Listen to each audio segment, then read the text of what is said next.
Salam sejahtera dan selalu hormat, anda bersama saya Nixon Nyambar dan anda sedang menonton segmen 100 Hari Kerajaan Perpaduan. Dan pada jam ini kita terlebih dahulu nak mulakan dengan tinjauan rakyat Malaysia, itu berkenaan dengan perincian kaji selidik meninjau sentimen rakyat berhubung prestasi dan populariti pentadbiran Kerajaan Perpaduan pasca PRU 15. Tinjauan ini dijalankan dengan kerjasama firma penyelidikan O2 Malaysia dengan 5 media iaitu Astrawani, Sinar Harian, The Star, Sinchu Daily dan Malaysia Namban. Kutipan data untuk kajian telah dijalankan selama 10 hari iaitu bermula 6 Februari hingga 16 Februari. Seramai lebih 35,077 responden terlibat dalam tinjauan ini yang terdiri daripada pembaca dan pelayar agensi media di seluruh negara. Pelbagai soalan telah kami tanyakan, namun pada jam ini kita nak sentuh berkenaan dengan skor pemimpin dan institusi, iaitu berkenaan dengan tahap keyakinan terhadap kemampuan kerajaan dalam menunaikan manifesto mereka dalam tempoh 5 tahun ini. Dan daripada keseluruhan responden, mereka yang tidak yakin dengan kemampuan kerajaan untuk menunaikan manifesto, 50% mencatatkan jumlah yang tertinggi tidak yakin dengan kemampuan kerajaan melaksanakan manifesto PRU 15. Ini diikuti dengan jumlah mereka yang yakin adalah 35%. Ini mereka yang yakin, manakala yang tidak pasti pula adalah 15%. Tidak pasti. Nyatakan tidak pasti ini merupakan data yang dikumpul daripada 35,077 responden yang mengikuti kaji selidik ini. Dan kalau kita nak lihat kepada pecahan berdasarkan etnik, berkenaan dengan tahap keyakinan kemampuan kerajaan laksanakan manifesto PRU ke-15, kalau berdasarkan pecahan etnik di sini, kaum India mencatatkan peratusan tertinggi yakin dengan kemampuan kerajaan menunaikan manifesto iaitu dengan 64%. Ini diikuti dengan kaum Cina 58%, Bumi Putera Sarawak 52%, Bumi Putera Sabah 50%, lain-lain 49%, manakala paling rendah adalah kaum Melayu Semenanjung. Dan kalau kita dapat lihat di paparan skrin ini merupakan indikasi kepada warna data kajian yang kita telah dapat melalui tinjauan ini. Biru menyatakan yakin, jingga menyatakan tidak pasti dan kelabu menyatakan tidak yakin. Dan di sini jumlah paling tinggi bagi mencatatkan keyakinan terhadap kemampuan kerajaan melaksanakan manifesto adalah kaum India, dan ini diikuti dengan China 58%, Bumi Putera Sarawak 52% dan Bumi Putera Sabah 50%. Dan kalau kita nak bandingkan di sini sebenarnya jumlah antara yang lain ini 49 lain-lain, manakala paling rendah adalah 19% daripada kaum Melayu Semenanjung. Dan satu lagi perkara menarik yang menjadi kontrasnya di sini adalah kaum Melayu Semenanjung menyuarakan rasa tak yakin dengan peratusan yang tinggi berbanding jumlah yang yakin, iaitu 71% tidak yakin kemampuan kerajaan menunaikan manifesto. Dan kalau kita nak bandingkan di sini 64%, ini lagi tinggi daripada jumlah 64% yang menyatakan keyakinan kerajaan melaksanakan manifesto PRU 15 ini. Dan jurang perbezaan antara kedua-dua blok ini merupakan 7% berbanding kaum India. Bumi Putera Sabah pula mencatatkan peratusan kedua tertinggi dengan 34%. Di sini menyatakan tidak yakin, dan di lain-lain diikuti 27%, iaitu di sini. Antara lain China dan India masing-masing 20%. Ini merupakan jumlahnya, manakala Bumi Putera Sarawak adalah 21%. Dan bagi responden yang mengatakan tidak pasti pula kadar peratusannya secara purata, boleh dilihat kalau kita lihat di paparan skrin ini, boleh dikatakan mendatar, tidak jauh beza antara satu sama lain, yang mana berada dalam lingkungan 10% ke 27% saja. Bumi Putera Sarawak menyuarakan tidak pasti paling tinggi iaitu 27% di sini, dan paling rendah adalah 10% bagi Melayu Semenanjung. Dan ini sebenarnya memberi gambaran yang jelas berkenaan dengan kadar yang menyatakan rasa keyakinan mereka terhadap kemampuan kerajaan menunaikan manifesto PRU 15. Jumlah yang sangat tinggi dan juga sangat berbeza daripada jumlah yang yakin dan juga tidak pasti. Dan boleh kita simpulkan di sini, kalau kita nak lihat secara ringkasannya, sentimen semasa rakyat kekal tertumpu pada isu-isu yang lebih berkisarkan kualiti dan kebajikan hidup, dan bagaimana prestasi kerajaan mengendalikan perkara itu menjadi penilaian kaca mata rakyat dalam tempoh 100 hari pentadbiran Kerajaan Perpaduan Datuk Seri Anwar Ibrahim. Dan sentimen rendah sebenarnya dari kalangan masyarakat Melayu terhadap keyakinan kerajaan ini jelas menjadi cabaran utama pentadbiran beliau. Namun sikap optimis itu masih lagi ada untuk melihat bagaimana kerajaan dapat membuktikan kemampuan mereka dalam mencapai kemakmuran negara dalam tempoh 5 tahun akan datang. Dan kita akan terus bawakan tinjauan 100 hari kerajaan perpaduan ini sehingga 1 Mac menerusi data paparan skrin seperti ini. Namun selepas ini kita nak teruskan dengan perbincangan berkenaan dengan satu topik yang turut kami bawakan semalam, iaitu berkaitan dengan Islamofobia. Jika semalam kita bercakap bersama Profesor Dr. Muhammad Mizan Aslam, iaitu pakar kajian strategik dan keselamatan UPNM. Hari ini kita nak bersama dengan Yusmadi Yusof, iaitu pengasas dan pengurusi Yayasan Rights yang juga pengamal undang-undang. Namun sebelum itu, kita nak angkat apa yang dikatakan oleh penganalisis ekonomi, iaitu Profesor Madya Dr. Yusof Sari, berkenaan dengan ekonomi negara yang berpendapat kerajaan perlu perkenal pendekatan secara menyeluruh untuk tangani kos sara hidup yang membelenggu rakyat ketika ini. Jelasnya ketika ini penyelesaian dilihat hanya cenderung ke arah kenaikan harga semata-mata. Kita dengar.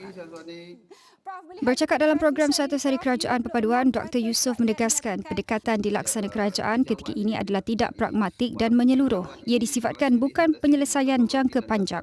Tapi yang saya nampak tidak diambil kira perhatian adalah pendapatan. Ya.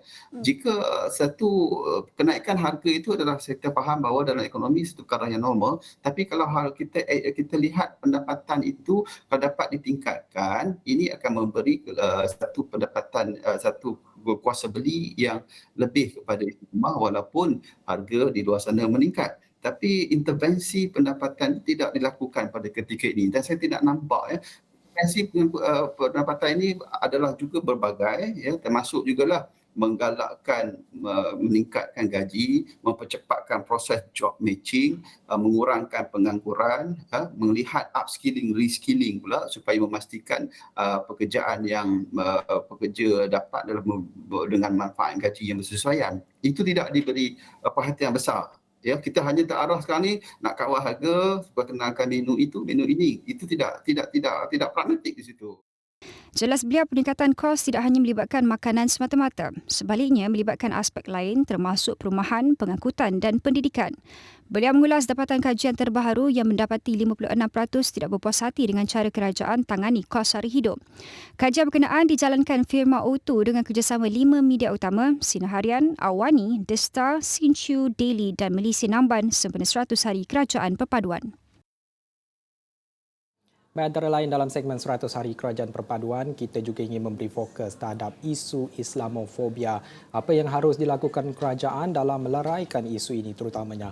Namun sebelum itu, Perdana Menteri Datuk Seri Anwar Ibrahim berkata umat Islam di seluruh dunia perlu mengatasi isu Islamofobia menerusi platform perdebatan secara intelektual. Jelasnya wacana atau dialog itu harus dilaksanakan di peringkat negara dan antarabangsa. Dan tanpa membuang masa untuk bercakap lebih lanjut, kita nak bersama dengan pengasas dan pengerusi Yayasan Rights yang juga pengamal undang-undang Yusmadi Yusof. Pertama sekali Tuan Yusmadi, bagaimanakah pimpinan pakar-pakar timur dan barat seperti yang dicadangkan oleh Perdana Menteri ini boleh dilaksanakan dan bagaimana ia sebenarnya dapat memberi manfaat kepada meleraikan isu Islamofobia kini? Terima kasih kerana menyebut saya. Pertama sekali saya melihat oleh pimpinan tertinggi sebuah negara. Itu poin yang pertama. Yang kedua, saya membayangkan Malaysia mempunyai satu potensi untuk menjadi pemudah cara ataupun dalam arti kata lain membina satu platform untuk wacana dunia yang mana perkara ini bukanlah perkara baru dan perkara ini lebih runcing dan lebih rumit ketika mana pasca September 11. Semalam apa yang kita lihat, yang dicadangkan oleh Datuk Seri Anwar Ibrahim itu ialah satu perkara yang bukan baru tetapi ialah perkara yang bersifat sangat bermusim, tidak secara strategik, tidak secara berterusan. Dan semalam saya melihat ada satu harapan baru apabila pimpinan sebuah negara iaitu Perdana Menteri sendiri yang mengambil sikap tanggungjawab mengangkat isu Islamofobia ini sebagai satu isu penting dunia dan malah juga dikaitkan juga dengan kepentingannya untuk masyarakat dalaman. Dan saya percaya yang dimaksudkan dengan perhimpunan pemimpin-pemimpin Timur dan Barat itu, setahu saya, perkara-perkara ini tidak dibuat dengan secara kepimpinan yang tertinggi. Beliau juga ada menyebut bahawa Alliance of Civilization, United Nations itu ialah perkara yang sedia ada. Dan saya percaya selain pada perkara yang sedia ada, perkara baru juga boleh diketengahkan. Dan saya mengucapkan tahniah kepada Kementerian Luar Negeri di bawah pimpinan Dr. Sri Zamri kerana terlibat secara langsung dan berkolaborasi dengan satu institusi yang wibawa, iaitu IIIT, The National Institute of Islamic Thought, yang punya kepakaran di dalam menangani isu ini. Antara lain juga, Perdana Menteri turut berpandangan bahawa beliau mengakui terdapatnya kesukaran untuk mengusahakan idea dialog yang beliau angkat ini kerana ada yang menganggap sikap terbuka itu terlalu liberal, dan bagaimana kita sebenarnya nak menanggapi keluhan PM itu dan bagaimana kita nak melihat perkara ini secara lebih luas lagi, dan bukan setakat kita nak melihat perkara itu bersikap terbuka itu liberal, dan pendirian Malaysia dalam hal ini pula bagaimana? Saya mengamati ucapan Perdana Menteri apabila beliau menyatakan bahawa kerisauan beliau bahawa terdapat salah faham itu bukan saja daripada di luar negara, malah dalaman negara. Kerana pada pandangan beliau, perkara ini hanya boleh ditangani dengan satu wacana yang terbuka dan telus dengan matang. Pun begitu, kita tahu bukan semua ada di pelosok-pelosok tertentu di negara kita juga, dan malah di rantau ini yang masih lagi melihat bahawa untuk mengadakan dialog yang secara terbuka itu agak sesuatu yang bukan, saya tidak mengatakan berlawanan dengan budaya. Saya mengatakan bahawa perkara itu kurang diadakan, malah mempunyai pemahaman yang salah. Sebagai contoh, satu ketika kita cuba menggalakkan dialog antara agama. Dan saya tahu ada kelompok-kelompok yang melihat satu perkara itu dari sisi yang negatif. Malah perkara tersebut lebih mudah diadakan di dalam kerangka-kerangka ruang yang lebih demokratik. So bagi saya, apa yang dimaksudkan oleh Perdana Menteri itu pada pandangan saya hanya akan wujud dalam ekosistem yang demokratik. Ekosistem demokratik itu bukan bermaksud liberal demokrasi itu, bukan. Maksud saya itu sistem demokratik yang mana ruang kebebasan bersuara berdasarkan landasan negara hukum, rule of law, dapat diadakan. Dan perkara ini saya percaya akan terlerai atau lebur apabila pimpinan tertinggi sendiri menunjuk teladan dan contoh. Dan yang menariknya semalam dalam ucapan beliau mengatakan perkara tersebut diadakan dengan seadanya. Kita bukan mau bersifat bahawa hanya menceritakan perkara yang baik-baik sahaja, baik dari segi barat maupun timur maupun dunia Islam dan bukan Islam. Malah kita perlu berwacana seadanya, dan malah beliau menggunakan satu perkataan yang sangat menarik itu, beliau mewakili generasi baru yang percaya dengan pendekatan dialog secara terbuka, dan beliau mahu perkara tersebut biarlah diadakan dengan kontestasi idea. Dan perkara ini saya percaya mampu ditunjuk contoh oleh Malaysia apabila diangkat oleh pimpinan tertinggi. Dan saya mencadangkan institusi pendidikan, NGO tertentu mengambil inisiatif ini, dan saya percaya pimpinan hari ini akan memberi dorongan. Saya cukup setuju dengan apa yang dikatakan oleh Tuan, iaitu berkenaan dengan pemimpin seharusnya menjadi contoh. Namun kita nak bercakap berkenaan dengan realiti dan juga konteks semasa berkenaan dengan isu Islamofobia di negara kita ini, bagaimana realitinya sekarang? Mungkin dari segi kalau kita nak bercakap dengan isu Islamofobia di peringkat negara kita ini mungkin agak minimal kerana masing-masing setiap bangsa dan agama begitu cakna dan juga sensitif dengan perkara-perkara yang menyentuh kepada fobia kepada mana-mana agama. Malah kalau kita nak bercakap berkenaan dengan fobia ini menentang pada agama lain, ia bukan sahaja prinsip universal yang tertaluk kepada Islam itu sendiri, tapi universal buat seluruh agama lain. Tapi kalau kita nak bercakap berkenaan dengan realiti semasa di negara ini, adakah apa yang perlu dilakukan oleh kerajaan itu sendiri untuk menunjukkan sikap yang baik? Kerana sikap itu sebenarnya harus bermula daripada manusia itu sendiri, dan bukannya perkara ini harus diterapkan sebagai budaya yang secara amnya di sini, Tuan. Pada pandangan saya, pendekatan yang perlu diambil mestilah pendekatan yang bersifat dasar, iaitu policy oriented. Dan malah saya lihat, malah di ucapan belanjawan baru-baru ini pun kita melihat bahawa pendekatan itu lebih mengangkat agenda-agenda yang universal, contohnya agenda keadilan sosial, agenda untuk membasmi kemiskinan dan kesenjangan. Malah pendekatan-pendekatan yang diambil itu pada tafsiran saya lebih ke arah bagaimana kita boleh menyampaikan manfaat rakyat, iaitu public goods, kepada rakyat tanpa mengenengahkan isu-isu identitas sebagai pendekatan dasarnya. Itu satu pendekatan yang baik. Yang kedua, saya melihat contoh yang ditunjukkan oleh pimpinan semalam apabila menjemput duta-duta asing sendiri untuk datang mendengar. Dan yang lebih penting di sini, kadang-kadang kita melakukan dialog ini, kita sendiri perlu mempunyai satu confident, keyakinan. So kadang-kadang contohnya apabila kita dengan tidak yakin untuk menyatakan kefahaman, keyakinan kita, terutama kita orang Melayu, orang Islam, maka message ataupun maklumat yang sampai itu, pemahaman itu kadang kurang meyakinkan. Dan saya percaya kadang-kadang saya setuju dengan pandangan tadi, kita kadang-kadang gairah memberi reaksi yang hebat apabila melibatkan ketidakfahaman atau kejahilan di luar. Malah kurang diberi perhatian terhadap kejahilan. Kenapa saya kejahilan? Kerana Perdana Menteri mengangkat apa yang dipanggil sebagai clash of ignorance sebagai lawan kepada clash of civilization.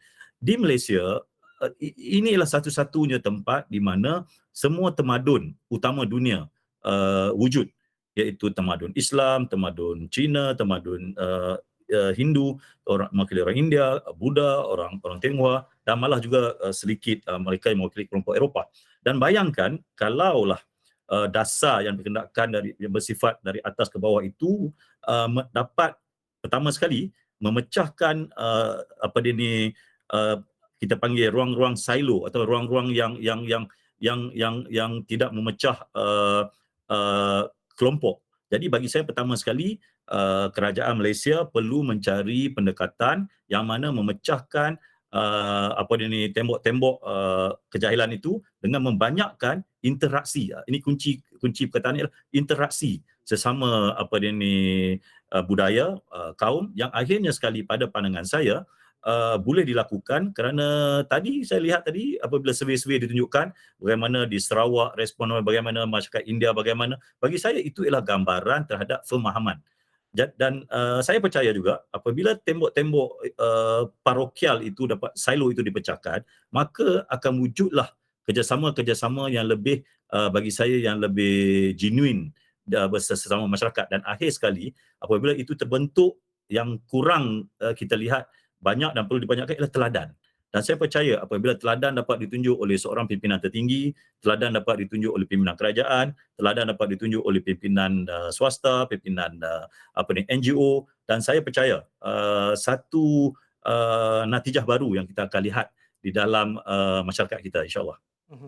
Itu mungkin cadangan di peringkat negara itu sendiri, tapi kita nak luaskan lagi pemahaman kita mungkin di peringkat luar, di peringkat antarabangsa yang kita tahu Malaysia amat berpendirian tegas untuk tidak memihak kepada mana-mana pihak, khususnya kuasa-kuasa besar seperti China dan Amerika Syarikat, terutama sekali dalam melibatkan persaingan mereka di peringkat antarabangsa, termasuk isu di Laut Cina Selatan. Dan kalau kita nak ambil berkenaan dengan isu Islamofobia ini, mungkin ianya secara am berkait rapat sebenarnya dengan pendirian Malaysia, China dan Amerika Syarikat itu sendiri. Bagaimana sebenarnya Malaysia dapat menjadi sebuah negara yang menonjolkan model contoh, menonjolkan sifat Islam yang lembut tetapi tegas, terutama sekali dalam mempertahankan hak-hak negara?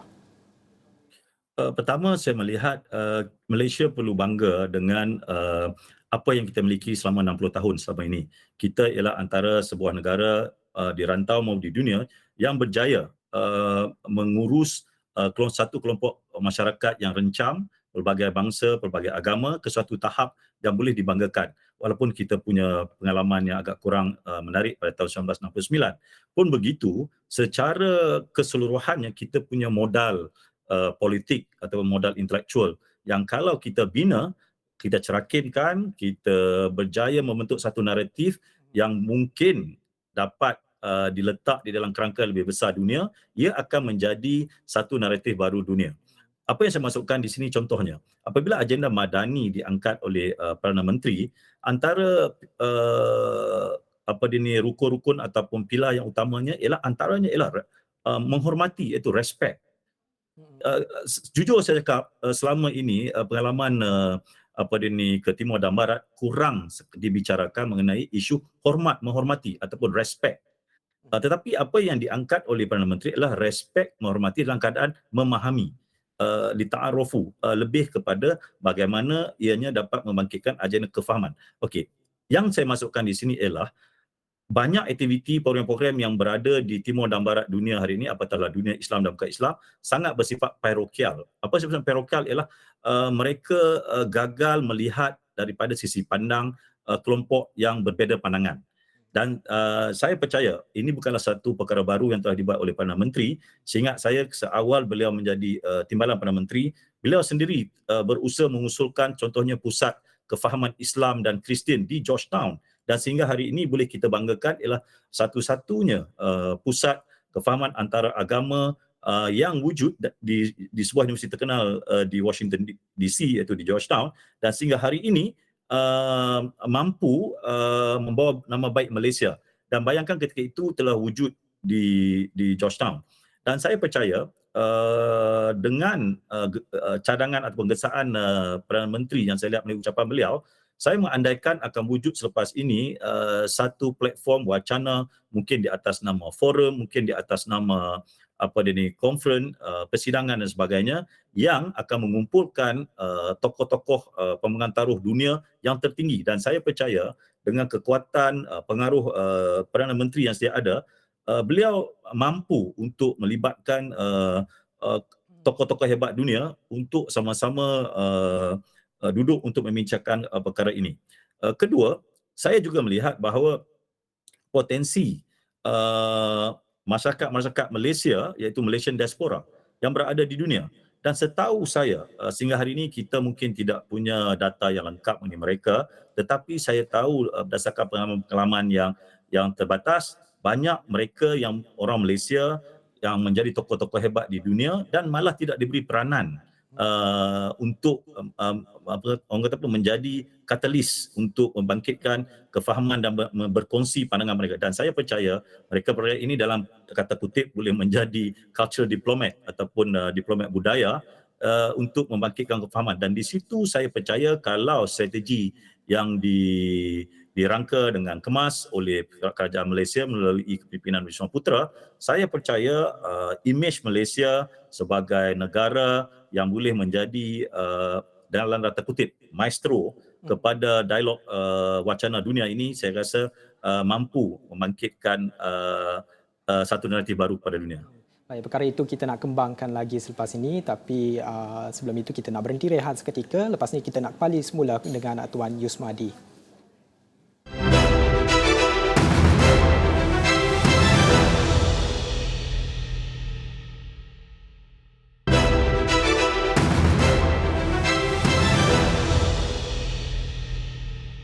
Bertemu semula dalam segmen 100 Hari Kerajaan Perpaduan. Kita masih lagi nak meneruskan perbincangan dengan Tuan Yusmadi Yusof, iaitu pengasas dan pengerusi Yayasan Rights yang juga pengamal undang-undang. Tadi Tuan ada menyentuh berkenaan dengan imej yang harus ditampilkan, dan kalau kita nak melihat menyentuh berkenaan dengan isu Islamofobia ini, banyak sebenarnya terjadi salah faham terhadap ajaran Islam serta sifat sesetengah pihak yang boleh dikatakan terlampau ekstrim. Bagaimana caranya untuk memastikan semua masyarakat memahami ajaran sebenar Islam agar sifat toleransi sesama rakyat ini dapat terus dipelihara, dan mungkin ada kaedah ataupun mekanisme yang terbaik untuk mententeramkan kelompok yang menggunakan agama secara melampau sehingga menenggelamkan mesej damai yang sepatutnya ditonjolkan oleh agama Islam.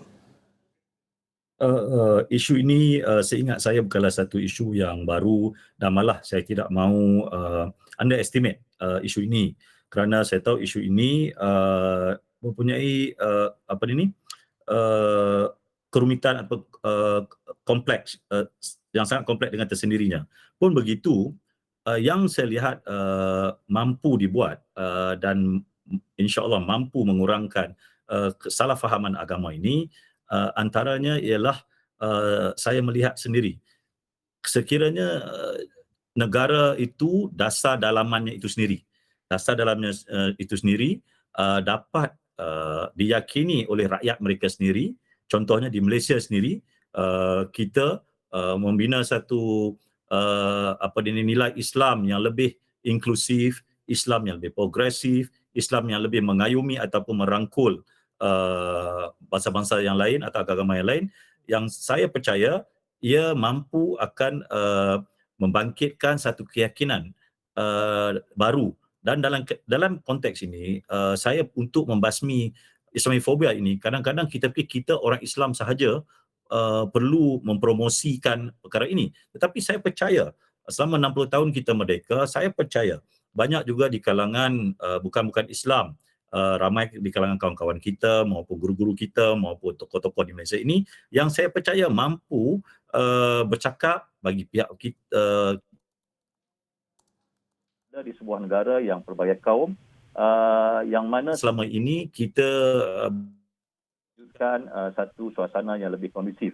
Itu saya percaya perlu diadakan dan merupakan prasyarat kepada kejayaan kita untuk menjadi sebuah negara yang berjaya di dalam diskusi antarabangsa. Kita akan gagal sekiranya kredibiliti kita tidak ada.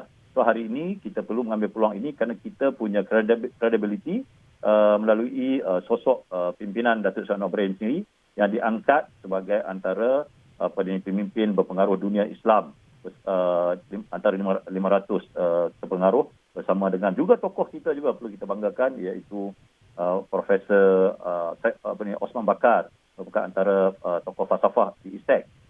Maksudnya kita mempunyai satu modal besar untuk kita angkat. Walaupun begitu, saya percaya perkara itu kurang dilakukan dan sehinggalah perkara yang negatif itu lebih menebal. Saya juga melihat Malaysia patut memanfaatkan platform-platform yang sedia ada. Contoh, platform ASEAN contohnya. Kita perlu bangga bahawa ASEAN ialah satu platform yang dengan izin, the most stable regional cooperation atau yang paling stabil di dunia. Jadi saya percaya dengan kedudukan Malaysia yang istimewa, apatah lagi mempunyai rakan jiran yang hubungan sangat baik, iaitu Indonesia, yang merupakan antara negara Islam demokrasi antara terbesar di dunia. Dan bayangkan kalau kerjasama yang strategik dilakukan oleh Malaysia, Indonesia, dengan memanfaatkan bukan saja ASEAN, memanfaatkan OIC, saya percaya Malaysia akan boleh bangun sebagai sebuah negara yang menunjuk contoh kepimpinan yang baik menangani isu ini. Pun begitu, saya percaya kita jangan meremehkan isu ini. Kerana bagi saya isu ini adalah isu yang real, isu yang perlu dibuat dengan penuh ikhlas dan telus. Kerana implikasi kepada meremehkan isu ini, saya khawatir ia akan memberi impak yang kita panggil, maksud saya itu apa? Kerana kita sweep the problem under the carpet. Kita underestimate isu itu. Jadi bagi saya isu hanya berlaku sekiranya kita telus, kita punya kebertanggungjawaban, ada accountability, bersifat demokratik sesama kita, barulah saya percaya satu kefahaman yang betul akan terbangun apabila rakyat baik dalam negara, dunia melihat satu amalan yang mengamalkan keadilan. Bagi saya apabila sebuah negara dapat membangkitkan keadilan terhadap semua kaum, apatah lagi keadilan di peringkat dunia, saya percaya ia akan meleraikan salah faham yang menjurus kepada Islamofobia.